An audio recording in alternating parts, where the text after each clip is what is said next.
In today's video, I'm going to teach you how to use the Datadog dashboard. We'll walk through the core places you'll visit every day so you can quickly find the views you need, collaborate with teammates, and spin up the right reports. Start by opening your Datadog account in a browser and signing in. Once you're in, look to the left-hand navigation and click Dashboards. This is your command center for monitoring. Everything from high-level overviews to service-specific boards lives here. Inside Dashboards, switch to the List tab. The list view brings all of your dashboards into one place, making it easier to scan, filter, and keep track of what's available to you. If your organization has a lot of dashboards, this view will save you time. Use the search bar at the top of the list view to find exactly what you need. Type a keyword from the dashboard's name or purpose, and you'll see results narrow in real time. Even partial names or common terms your team uses are often enough to pull up the right board. When you're browsing all dashboards, remember that this view shows everything you have access to.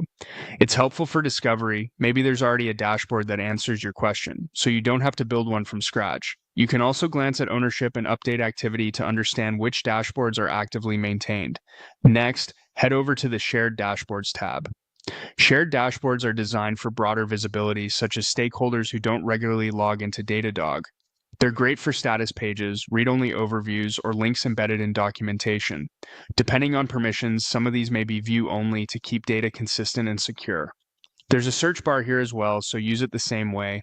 Enter a keyword and quickly jump to the shared view you need. This keeps everyone aligned without digging through folders or message threads. From there, click Reports. Reports complement dashboards by summarizing trends and performance over a chosen period, which is especially useful for weekly check-ins or retrospectives. They help you track the same metrics over time without manually exporting data. To create one, click New Report. You'll be prompted to choose the report type, define the scope and time window, and select the dashboards or monitors you want to include. Give it a clear descriptive name so it's easy to find later, and review the preview to confirm it reflects the insights you're after. That's it. You now know how to navigate the dashboards area, search effectively, work with shared views, and start a new report to keep your stakeholders informed.